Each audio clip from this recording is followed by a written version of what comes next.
Magandang umaga, nanlaban di umano sa mga pulis ang dalawang drug pusher kaya't napatay ng mga operatiba sa buy-bust operation sa Maynila. Isang lalaki rin ang napatay sa Tondo na nakuhanan umano ng iligal na droga. Narito ang report ni Mav Gonzalez.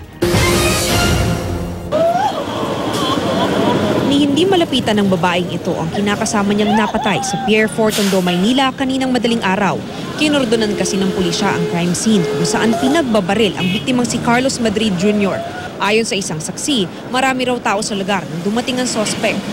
Narinig ko na lang, bigla na lang pumutok. Ang pagkaalam ko, flat. Ngayon, nakita ko na lang bumagsak na siya. Pagkabagsak niya, bigla na lang siyang binaril. Tapos binalikan pa ulit ng isang putok. Sabay talikod ng mama. Agad daw naglakad palayo ang sospek na nakasombrero at brown na t-shirt. Ayon sa kinakasama ng biktima, marami itong nakaaway bilang dating presidente ng TODA. Marami pong galit sa kanya, yung pinabibitawan ko na yung pila na yan. Pero nang tingnan ng Soko, may nakuhang hinihinalang shabu sa bulsa ng biktima. Hindi raw alam ng kinakasama kung nagtutulak ng droga si Madrid. Hindi ko po alam. Iniimbestigahan pa kung sino ang nasa likod at posibleng motibo sa pamamaril.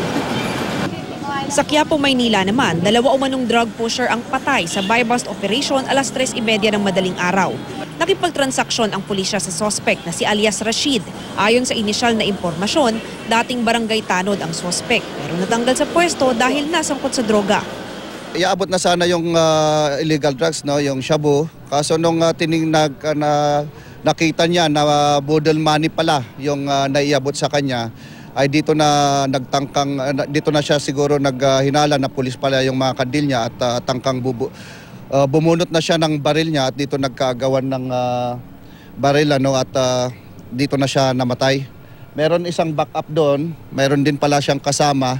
Buti na lang po ay meron din tayong mga nakapaligid ng mga kapulisan, nakasamang mga operatiba. So bago pa man makatulong doon sa kasama niya ay nabaril na din. Kinikilala pa kung sino ang kasama ng sospek, pero nakuha sa kanila ang 100 gramo ng hinihinalang shabu na nagkakahalaga ng 110,000 pesos at 2 baril. May babala naman ang mga otoridad sa mga patuloy na nagbebenta at gumagamit ng iligal na droga.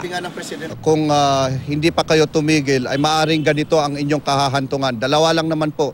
It's either you will rot in jail for life or as what the Chief PNP said na yung birth date nyo ay papalitan ng November 2. Ito ang unang balita sa Maynila. Mav Gonzalez reporting.